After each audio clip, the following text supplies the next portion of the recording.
Hello and welcome to another off-the-shelf board game review. This week we're going to look at Relic Runners. Relic Runners is a game for 2 to 5 players, ages 10 and up, plays about 40 to 80 minutes. Publisher is Days of Wonder and it's designed by Matthew Dunstan. In this video I'm going to show you how to play Relic Runners and also show you a sample game. Be sure to also check out my full review of Relic Runners where I'll tell you how family friendly the game is. You explain the quality of the components you're getting for your dollar value. Tell you a good player count and also give you my final thoughts on Relic Runners. In Relic Runners, each player controls an explorer, think Indiana Jones, out there exploring ruins, temples, and shrines. Relic Runners is a points-based game and players can get points in one of 3 different ways. Players will get points for exploring temples, using special abilities, and finally for collecting relics Indiana Jones style. Relic Runners is a race to be the fastest, the best, and the most efficient explorer who gets the most points, ends up with the greatest variety of relics, and wins the game. Before I teach you how to play Relic Runners, there's a few really quick concepts you need to understand. Now the game isn't very complex, but understanding these concepts make understanding how to play the game much easier. First of all, in Relic Runners there's 3 kinds of buildings. The first kind of building is a temple, which is built up of 3 layers of randomizing tiles that you don't know exactly what buildings are built up of. Now the nice randomizer about Relic Runners is there's actually more building pieces than you need to build your map every time you play.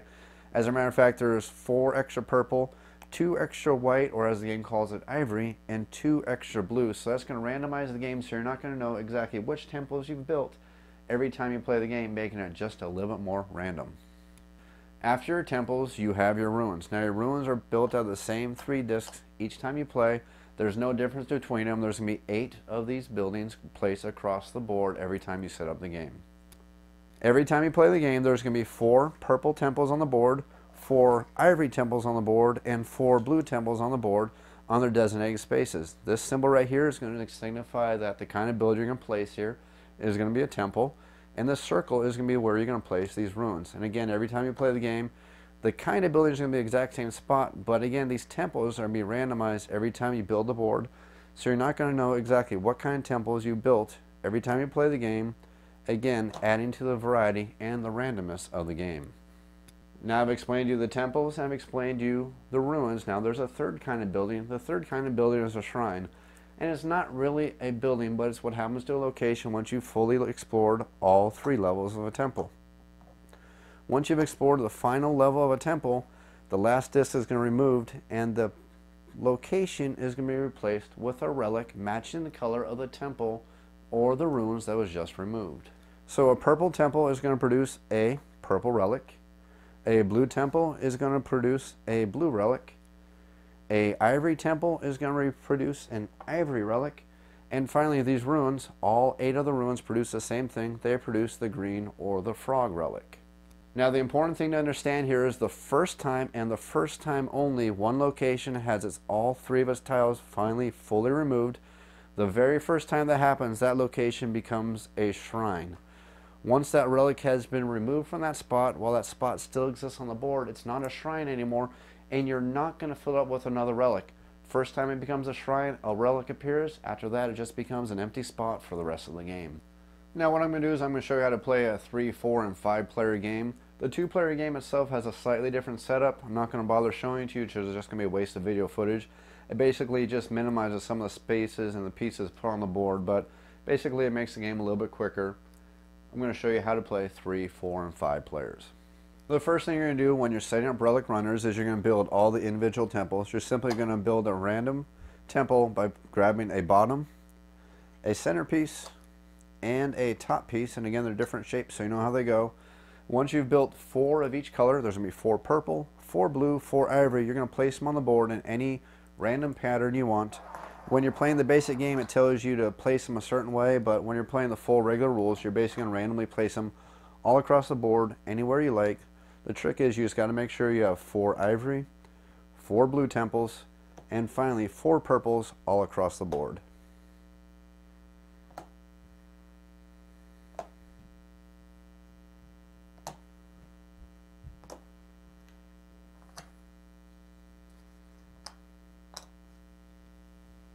After that, you got to place the runes all across the board, and it's going to be a stack of 3 of these discs. The runes all look exactly the same. There's no difference between them.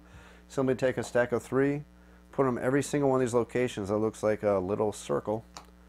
You're going to have a total of 24 of these out on the board, a stack of 3 at every single location. And you're just about ready to start playing. I'll go ahead and remove this sample temple because it's not part of the game, and this is actually your base camp. The only thing left to do is you're going to notice that some of these spaces look like paths, some of these spaces look like rivers. These paths you're going to travel on. The places that look like they're a river, you're simply going to place one of these tokens, and I'll explain what they do in a few minutes. Just make sure you place them face up. There are 2 sides. One's a colored side, one is a black and white side. You're going to simply place them on all these spaces. There's a total of 10 of them. They're going to fall along the river sides. And they're going to affect the special abilities each one of our adventurers is going to get throughout the game. After you set up the board, every player is going to get their own player board. Now the player boards are broken down. They are 2-sided player boards. One side is going to be the standard player board, and the other side is going to be a player board where each player is going to get one special starting ability. Now each player board has a different special ability, and they're not totally 100% balanced against each other in various opinions of some of the players. And now I say they're not perfectly balanced, but they are very minor rewards. Some of them are one person starts off on an extra ration, which allows them to do an extra explore because they don't have to go back to the base camp. Get to that in a moment. Another one will allow them to place their starting character outside the base camp. Those are just some of the sample special starting abilities. Generally when we play, we don't use the special abilities, but they are available if you want to add a little bit more variety to the game. Now each player's player board is going to be broken down into certain areas. You're going to have your section where you're going to store your extra toolboxes. You have a section where you're going to store your roads and your pathways, whichever you wish to call them. There's going to be 3 columns that are going to be your special abilities that are tracked with your toolboxes. There's going to be a section to keep all your rations. Now remember, you can never have more than 5 rations on your player board at any time. And then finally, you're going to have a section to score your victory points, which are going to be kept face down so other players don't know exactly how many victory points you have. Think just kind of like Small World, another game by Days of Wonder. And also a spot to keep all the relics. Finally, every player is going to start with a toolbox at the bottom of their toolbox track for their special abilities. I'll explain those in just a moment. And each player is also going to start with 3 rations. Now, if you play with the special abilities, one of the players is actually going to start with a 4th ration, and the rest of the players also have their own special abilities. I'm pretty much going to concentrate on showing you how to play the game without the special abilities. You can throw them in if you want to, but they're pretty self-explanatory, and again, they're unique to each adventurer. Finally, you're going to put 2 extra rations in the center base start camp in the center of the board for each player playing the game. So if you have a 5-player game, there's going to be an extra 10 rations in the center of the board. If you're only playing a 2-player game, there's only going to be 4 rations on the center of the board. And then finally, every player is going to put their starting piece in the starting base camp. You're now ready to play Relic Runners. Now, as I mentioned before, there's 3 different colored temples in Relic Runners because they each have different kinds of abilities. We're going to start off with the purple temples, which give you one-time use abilities. You pretty much discover these temples, use their one-time use, and discard the token. And to represent that, every top layer of every purple temple is always going to be face up. Now this is only going to be for the purple temples, though ivory and the blue temples will always be a mystery exactly what special abilities you're going to get when you flip over those tiles. Again, every time you discover a level of the purple temple, even if you discover the next level, you're simply going to flip it over, keep it face up, so you always know exactly what the top level of the purple temples is. Blue temples, on the other hand, are always going to pretty much be worth victory points only. Now, the amount of victory points going to be worth is going to be listed on the level of the temple once you've discovered it. You're not going to let the other players know the value of the temple. They'll be worth anywhere from 3 to 5 points. The bottom levels are not always worth the best points, and the top levels are not always worth the worst points. Once you discover one of these blue temples, you're just going to secretly place it down on your side of your game board, not let the other players see the victory point value of it, and you're going to continue on with the rest of your turn. Finally, we have the ivory temples. Now, the ivory temples are going to give you permanent abilities that are going to last for the rest of the game as long as you control that section of the temple. And now the reason why I say you have to control it is because you can only have one section of the temple in your control for each shape. Now, if you notice that there are 3 shapes for each temple, there's the bottom, the middle, and the top. And basically that means is you can't have 2 tops. If you ever end up with a second top, you need to decide which top you want to keep for the rest of the game as a special ability, and the other one's going to be discarded. The nice thing about this is as soon as you do that, you're going to gain 2 victory points. Again, you can have up to 3 sections of the of the temples. The trick is, again, you can't have the same section. They have to be all different sections. So you can have a bottom, a middle, and a top. You just can't have 2 tops, 2 middles, or 2 bottoms.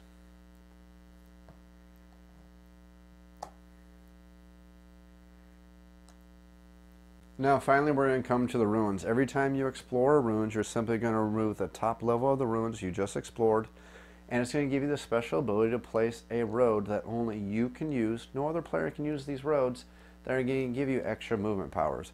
The trick is you can only place a road next to the ruins that you discovered. Now you can pick any path that is connected to that ruins, even the water spaces. Now remember, a water space is exactly the same as a land space.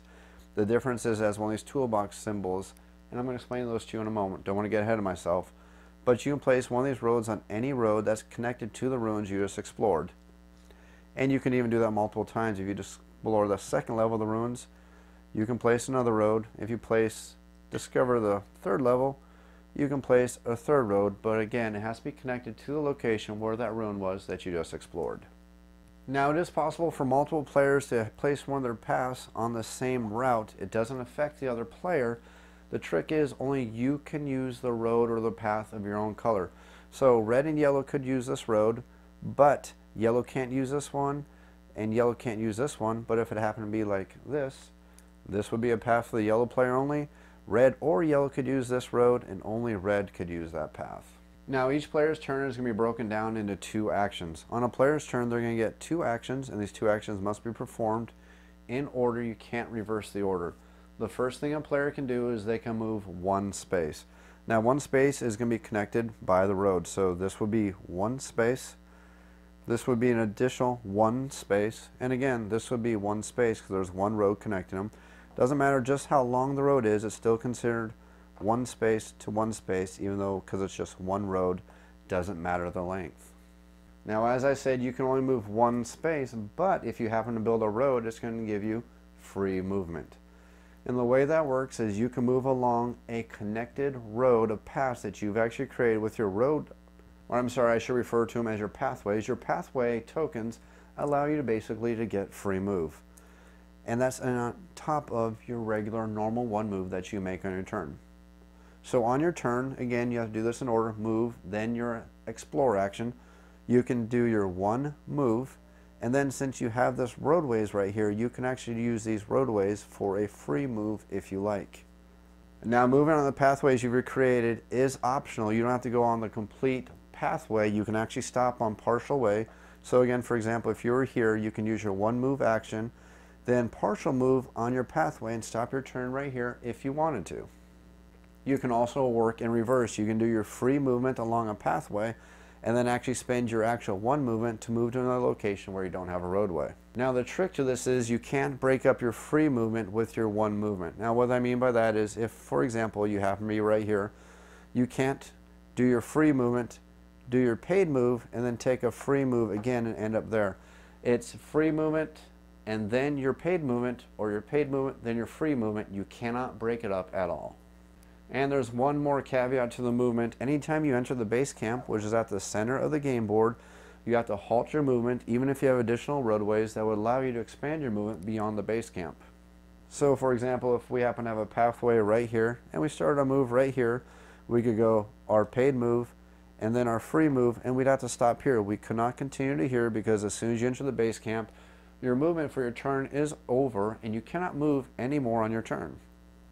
Now the reason why you want to enter your base camp is your base camp is the only location where you can pick up rations. Every time you enter your base camp, you're going to grab 3 rations to a limit of 5. You can never carry more than 5 rations unless you get a special ability, but again, pick up 3 as soon as you enter the base camp and stop your movement right there. Now rations are your big currency that you're going to need to be exploring these ruins, because after you take your move action, you're going to get the opportunity to explore a location if you land on a ruins or a temple.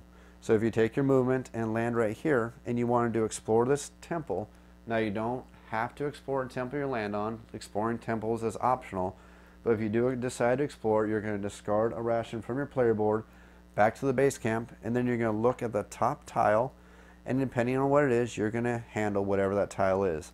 Now again, if it's a blue tile, you're going to secretly look at the value of it, add it to your side of the game board, and not tell the players exactly the value of it.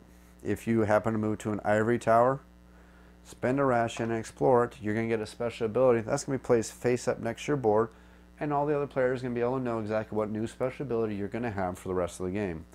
And then finally you have the purple locations, which are going to be a one-time use, and there are varied.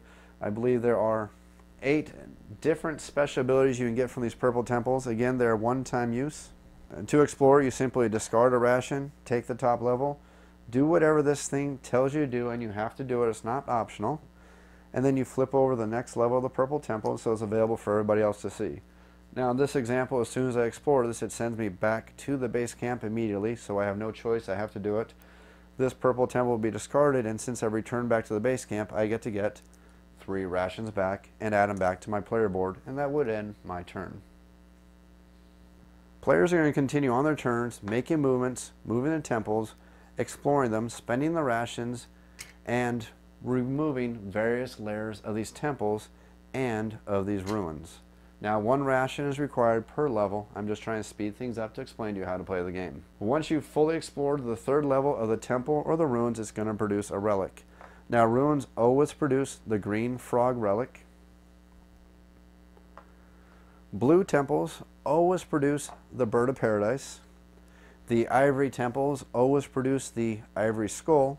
And finally, the purple temples always produce the little grimacing juju statue. Now the way you gather these relics and add them to your score total is by doing a little bit of Indiana Jones action. Think about Indiana Jones in the Temple of Doom. That one scene with the giant boulder where he grabbed the relic and started running, trying to escape from the giant boulder, gives you an idea of exactly how you score these relics and add them to your player board. If a player at the start of their turn starts their turn at a location with a relic, and then they can move to another location with a relic in one single move, and that means you will need roads. If this road was not here and I could not make it to this relic in one move, there's no way this player could ever get this relic because he can't get from here to here in a single movement. It has to be done in one single turn action. So it doesn't matter if my roads happen to be some oddball thing like this, as long as I can get from here to here in one single movement action, I can score and grab one of these relics. And what you're going to do is you need to start your turn on one of the relics and then do your movement and end up on the other relic. The relic you end up on is a relic that's going to be added to your player board. Not the relic you left, the relic you ended up on is going to be added to your player board. From now on, this space is just a basic space for movement. It's no longer a shrine, no longer a temple, no longer ruins. No other relics are ever going to be added to this space. It's just a basic space for the rest of the game at this point. Now players are going to want to continue to start making very, very long roads so they continue to keep grabbing these relics. Now the reason why you want long roads is because you're going to score additional points based on how far you had to travel between the 2 relics that you gained. The way that works is you're going to gain 2 points for every road that you travel to get to the other relic. So if I started here, it'd be 1 road I crossed, 2 road I crossed, 3 pathways I crossed to get to this relic. I'll add this relic to my player board, and I'm going to score 2, 4, 6 additional victory points that are going to be added to my player board on top of gaining that nice little relic. Now, unlike exploring ruins and temples, it does not cost a ration at all to explore a shrine. So if you go to the shrine and you get the relic from the shrine, you do not have to pay a ration to do it. All you have to do is just go from one space to the other. Don't need to spend a ration. You automatically get the relic just by making the complete path. Now the game is going to continue on until a certain amount of relics have been discovered, and that's going to be based on the amount of players. And it's the total amount of relics discovered by players, not relics on the board, but discovered, meaning that players have actually acquired these relics. And it's going to be based on the number of players. A 2-player game, as soon as the 7th relic is discovered, all the way up to a 5-player game where as soon as the 10th relic is discovered, the game is going to end. And once that final relic has been discovered, all the other players are going to get 1 additional turn except for the person who pulled the end game relic. They're basically going to finish their turn, and all the other players are going to get 1 additional turn. Then you're going to get back to the original player who's not going to get a move anymore because they brought about the end game. That's where you ended up the points. Whoever has the most points is going to be the winner. Now I mentioned that players get special abilities from the ivory temples. Players also are going to get special abilities that they're going to get from their toolboxes. And the way that's going to work is every player, again, has their player board where they're going to track the powers of their toolboxes. Every player at the start of the game is going to get one toolbox that's going to start in play, and there's going to be other additional ways that you can get additional toolboxes, but those are going to be through discoveries of your temples and also by using your special abilities. Again, every player starts the game with only one toolbox in play.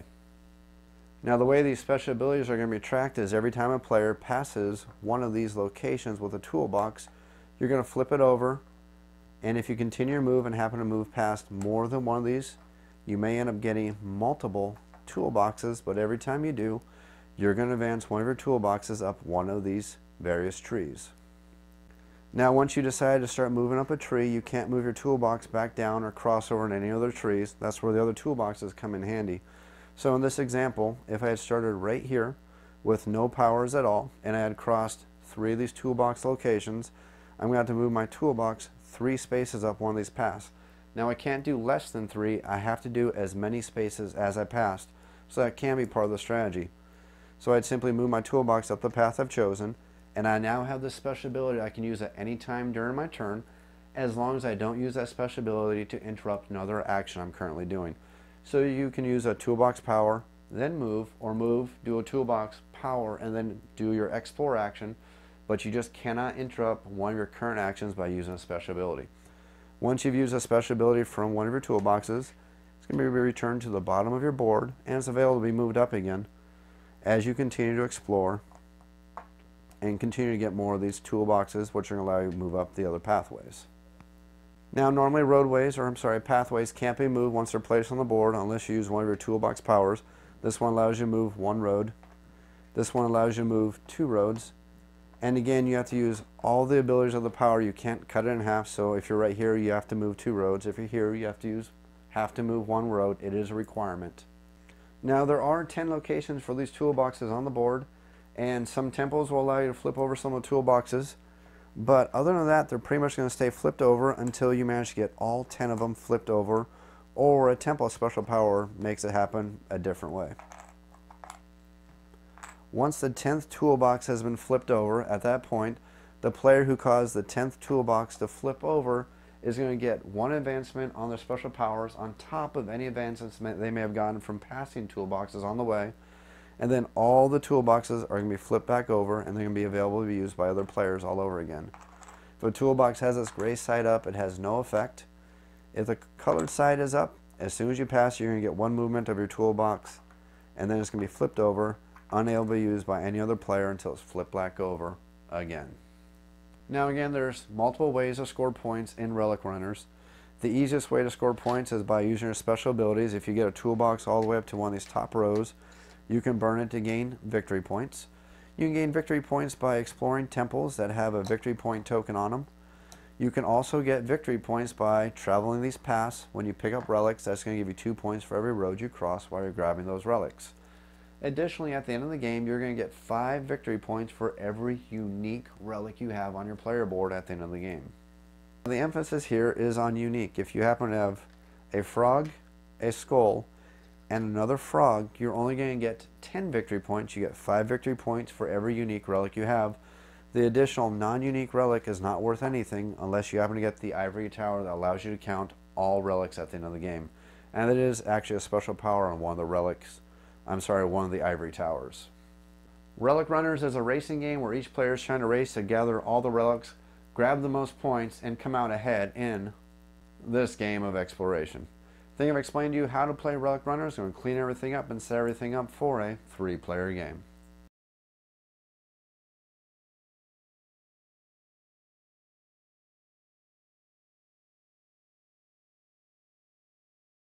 I have Relic Runners set up for a 3-player game right now. We got the black, yellow, and red teams vying to see who can be the best Indiana Jones. We're going to start with the black team, who is going to be player number 1, yellow is being player number 2, red is going to be player number 3. Going to start, roll right into the game, just show you how quickly Relic Runners truly does play. Going to take our movement action. Remember, our turn starts with our movement action. We have to take a move, it's not optional. We're going to go ahead and move to this purple temple. We'll spend 1 ration to go ahead and explore it, which is going to take the top level of the temple. Now remember, purple temples, we have to do what those tiles say as soon as we explore them. This purple one right here says that as soon as we explore it, we're going to discard and we have to move back to the base camp immediately. And since we've re-entered the base camp, we have to take 3 rations, which is going to put us back up to 5, which is our limit, which is actually a pretty good opening move for black. This player's turn is now over. We're now going to move to the yellow player's turn. Yellow is liking the purple tile that just popped up because it's going to give them an extra toolbox. So they're going to go ahead and explore. They're going to pay 1 ration to explore this location. This is going to give them 1 extra toolbox. Remember, purple tiles happen and occur immediately as soon as they're explored. We're going to gain 1 toolbox added to the bottom of our board.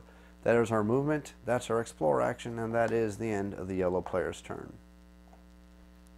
Now red doesn't want to feel like a copycat, so they're going to take their own unique action. They're actually going to go out and explore this ruins. They're going to do 1 move.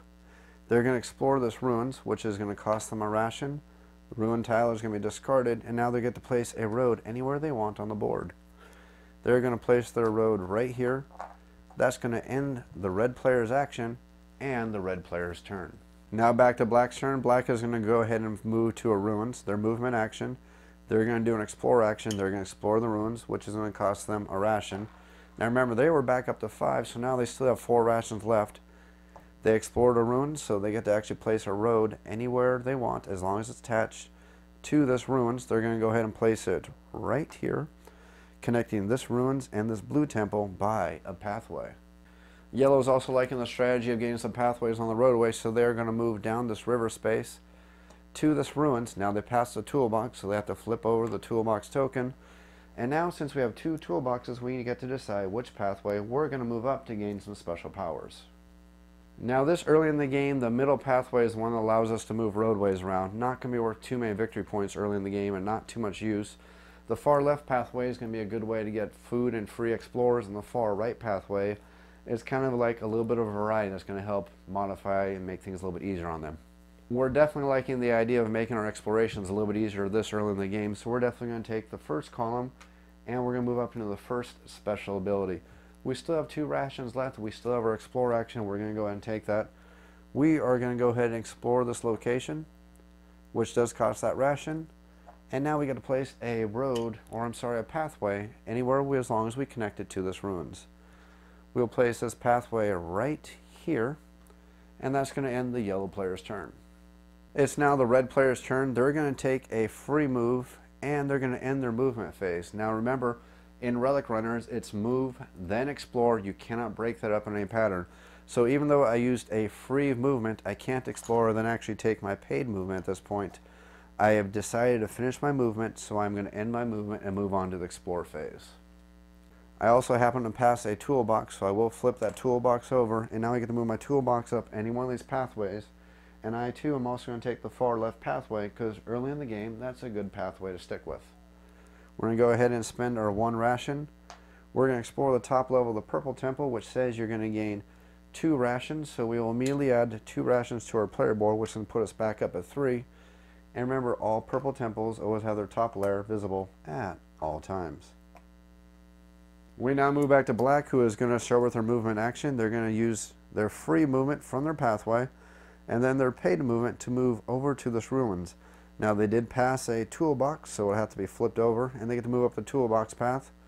They also are going to start with the far left pathway, and then they're going to spend 1 of their rations for their explore action to explore this ruins and discard it to place a pathway on the board. Place the pathway, and black is now finished with her turn. It's now the yellow player's turn. They're going to move along the pathway, which would be a free movement. Then they're going to take their movement action, passing 1 of the toolboxes. They'll be able to advance their toolbox up 1 level.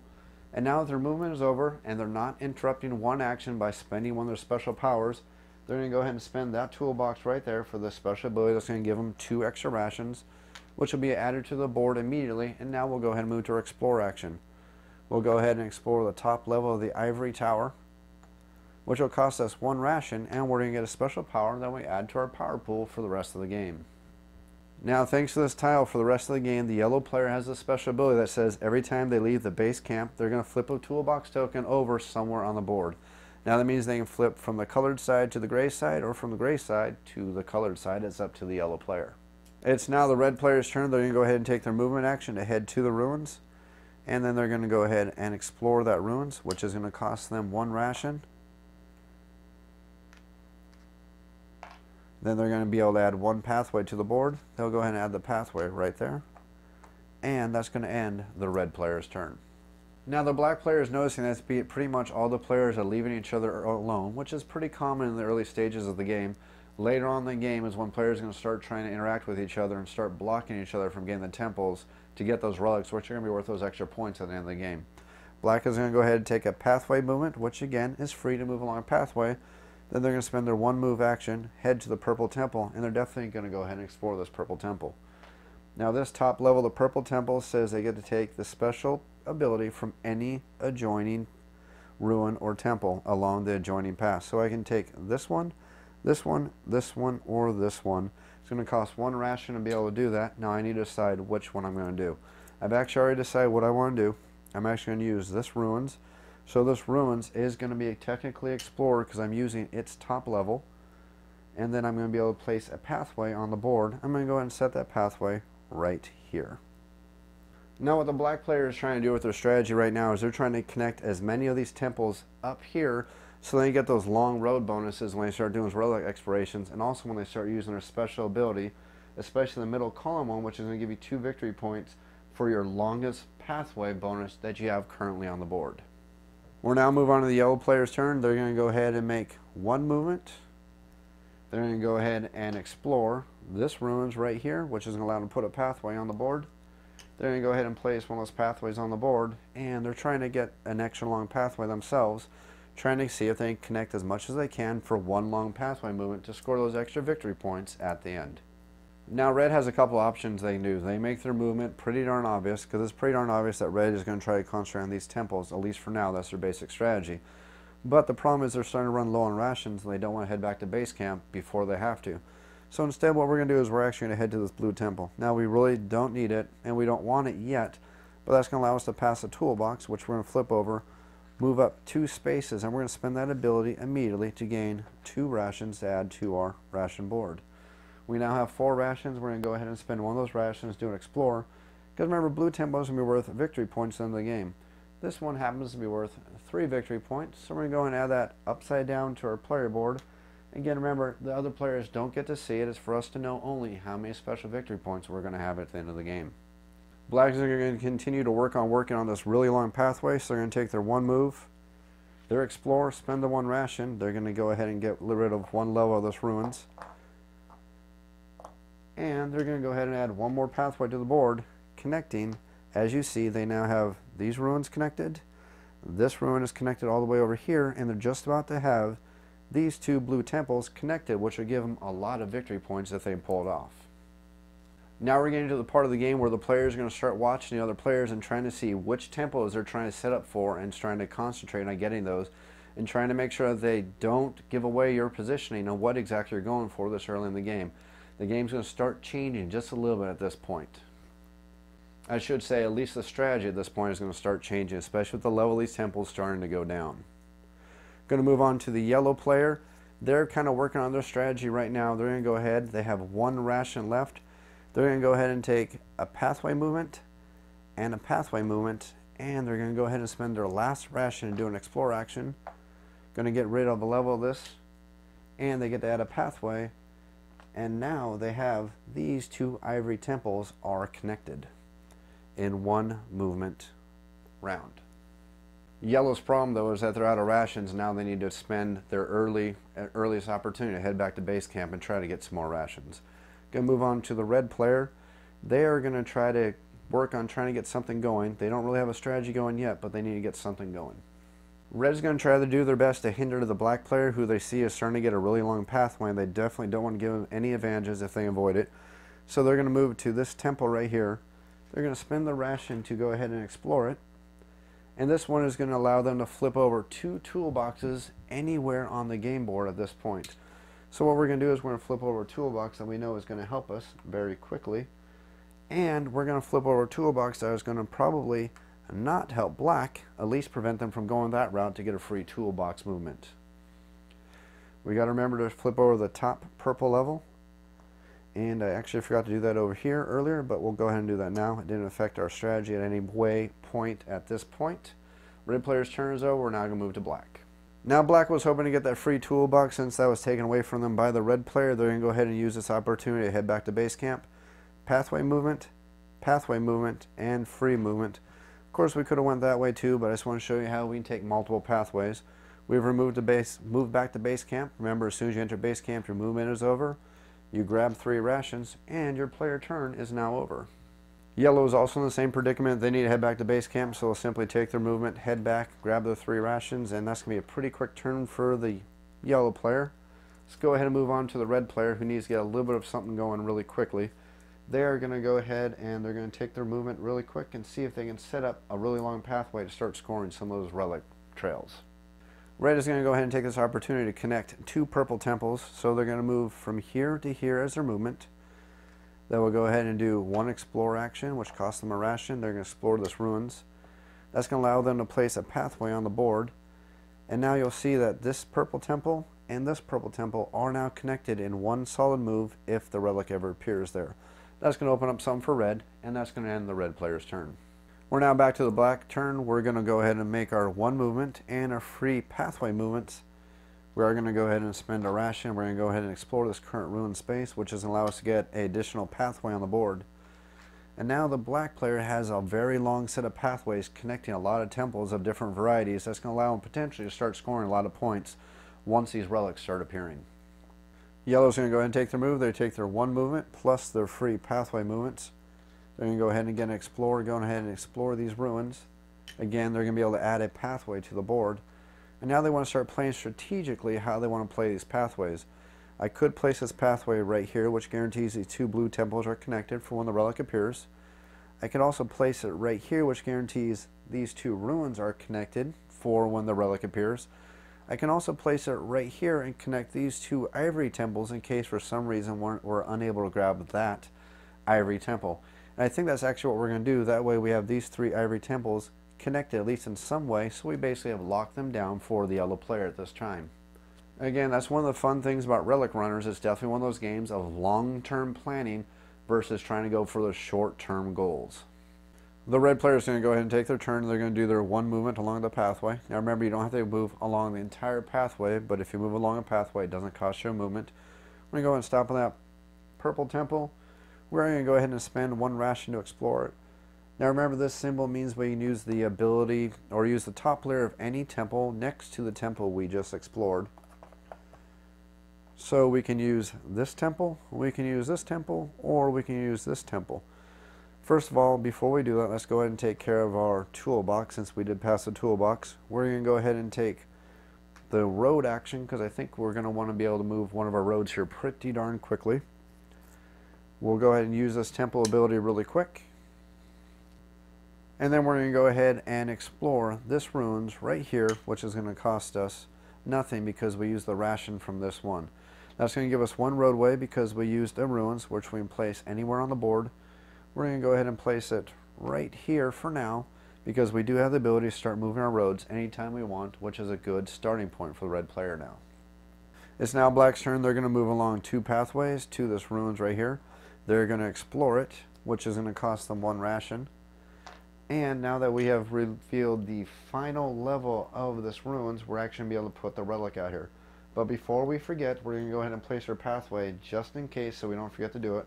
We'll go ahead and place it right here. And then remember, all ruins create the frog relic, so we'll add the frog relic.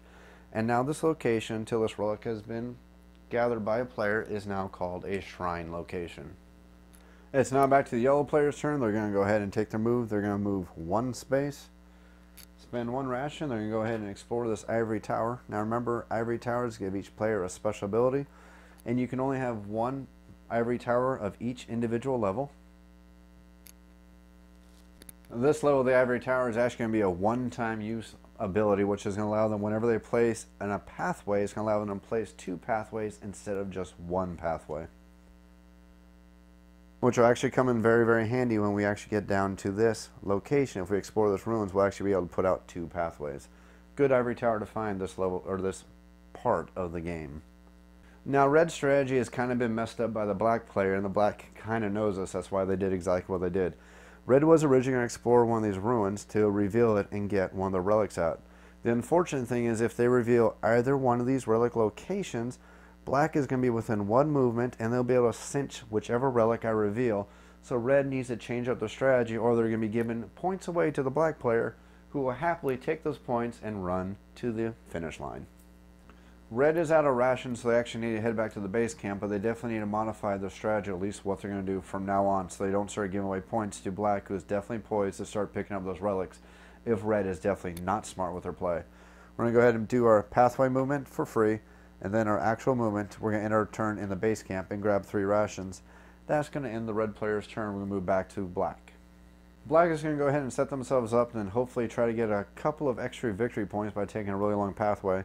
So instead of doing any one of these 2 ruins, they're going to head all the way back to this ruins, go ahead and explore it, which is going to cost them 1 ration to do, leaving them with 1 ration. And of course they get to place a pathway on the board, and they get to add a relic.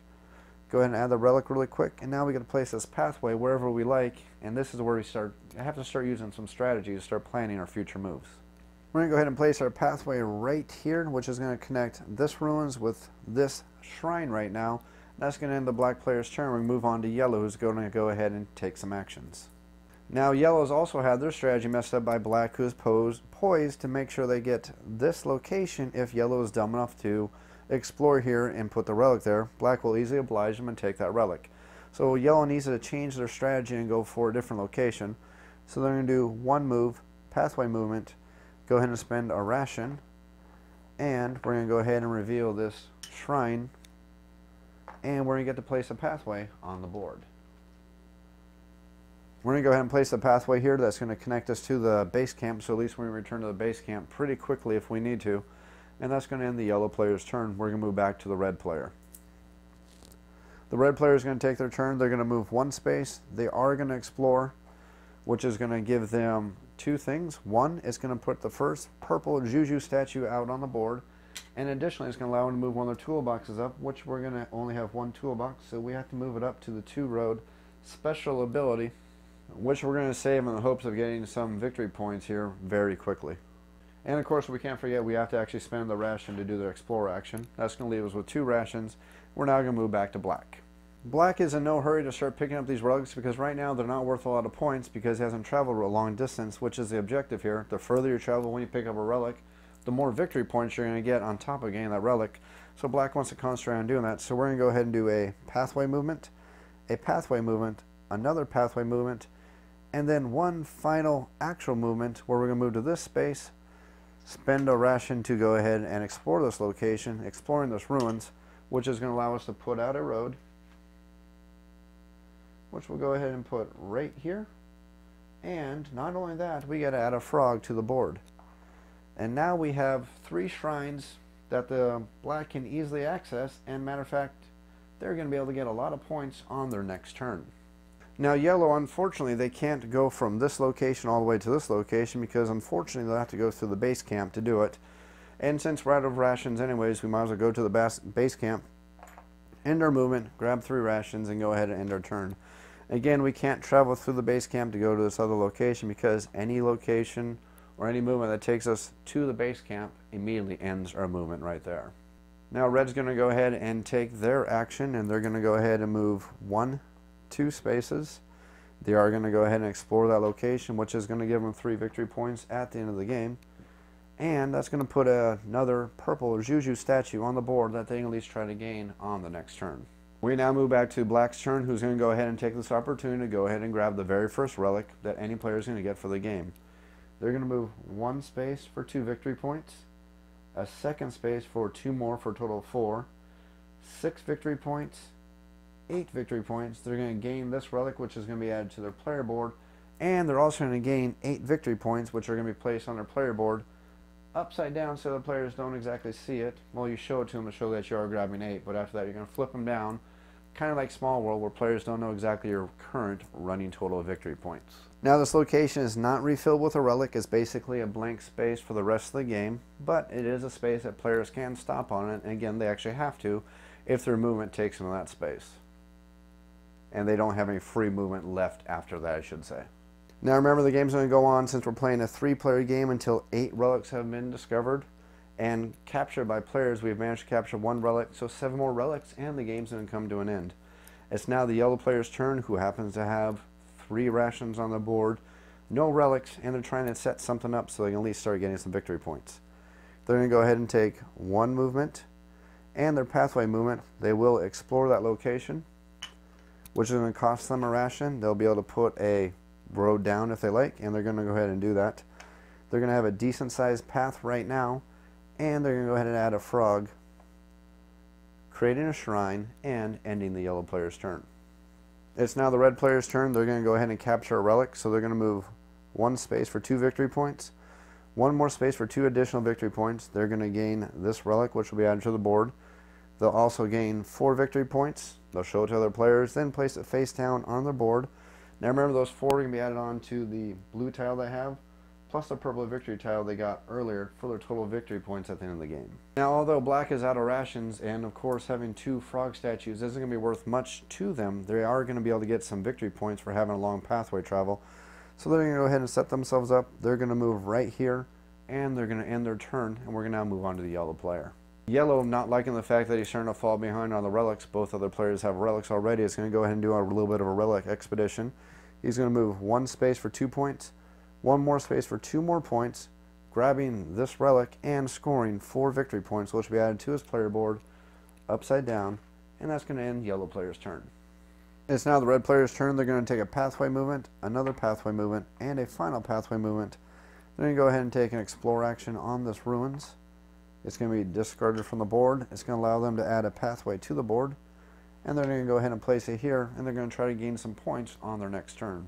Now we now move back to black, who's going to go ahead and score a lot of points and a second duplicate relic, but it does do 2 things. It prevents the other players from getting that relic, and of course it gives them some victory points for traveling a long path. So we're going to go ahead and move 1 space for 2 victory points, 4 victory points, 6, 8, and finally 10 victory points. We're going to gain this relic taken away from the other players, and we're going to gain 10 victory points, which can be added to our player board. And now it looks like black is definitely pulling out in the lead here when it comes to the victory points. We have 4 relics that have been discovered. The game is actually halfway over at this point. The yellow player, knowing that his points in the standings isn't looking too good right now, decides they need to go for some victory points. So they're going to do a pathway movement, another pathway movement, and a final pathway movement, passing one of the toolboxes, which they're going to take as a movement. They're going to go ahead and take the road one because they want to start adjusting how the roads are.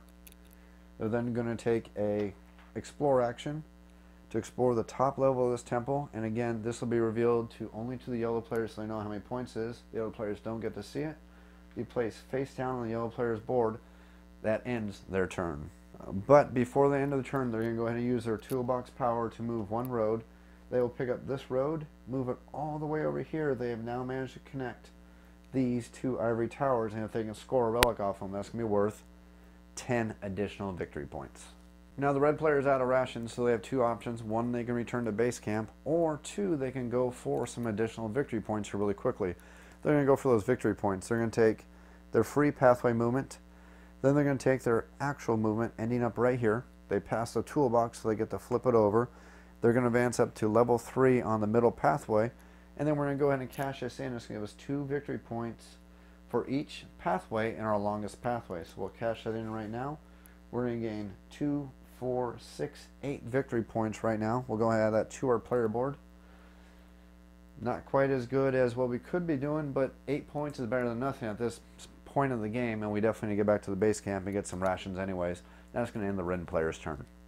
We're back to black's turn, and black is feeling a little vindictive and wanting to prevent the other players from scoring some easy points, so they're going to do their movement plus their pathway movement. They're going to end up right next to the frog relic, so at least they're in position to score 6 points and go for the other relic on their next turn. The yellow player's sensing the game is actually more than halfway over and getting dangerously close to actually being almost over, decides to go ahead and do some exploring. They're going to go ahead and move right here. They're going to spend their 1 remaining ration, explore this ivory temple. They're going to get the top level, which is going to be a brand new special ability they get to add for the rest of the game. Now the yellow player has an option. Since they now have 2 ivory towers from the top level, they have to decide which ability they're going to keep and which one they're going to discard. I think we're going to go ahead and discard the one that we had prior for the simple reason that I've forgotten to use it twice now, and now that I remember I actually did forget to use it. Sorry about that. But I actually like the ability that's replaced, and even better, it says that each time a player moves a pathway on the board, I'm going to gain a free ration. So I'm going to keep that new special ability. I'm going to discard the old ivory tower top I had before, which is going to give me 2 victory points. Going to gain those 2 victory points right now, and that's going to end the yellow player's turn. Red's turn is going to be extremely quick. They need to return to the base camp, grab some rations, and come up with a pretty quick strategy because they're definitely not doing so good on the points. Well, they may be doing okay, but definitely feeling the fact that black is definitely in the lead at this point. And speaking of black, they're going to go ahead and score 2 victory points, 4 victory points, 6 victory points, claiming another relic, removing it from the board. There are now 5 relics that have been discovered, 3 more relics, and the game is going to end. Black's going to get their nice extra victory points, add them to their player board, and they're going to end their turn. I'm going to go ahead and fast forward the gameplay now just to bring it towards the final round of the game so I can show you how to add the scores in the game. I'm going to go ahead and bring it forward just a little bit, show you the final scoring. We've now fast forward to the final round of the game. The black player is about to take the final relic, which is going to actually start the last round of the game.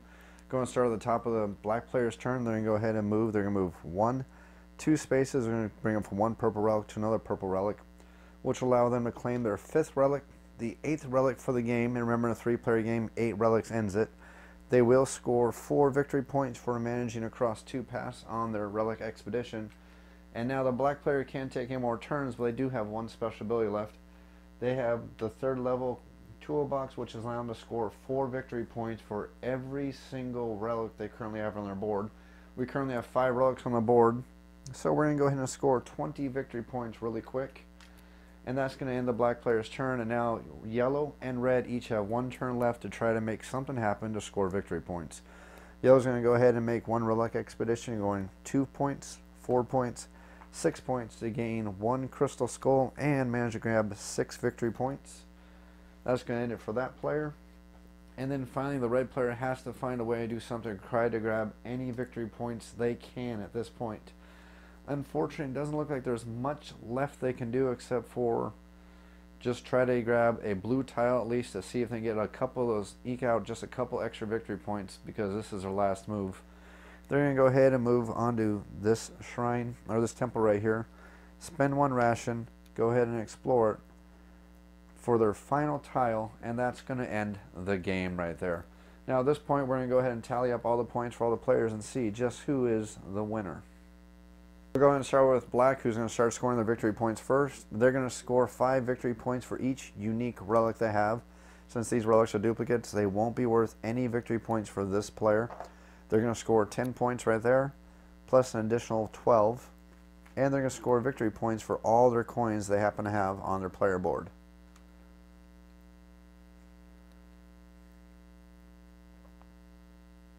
Adding all this together, it looks like black is going to score a total of 68 victory points, a very good score for that player. So let's go ahead and move on to yellow.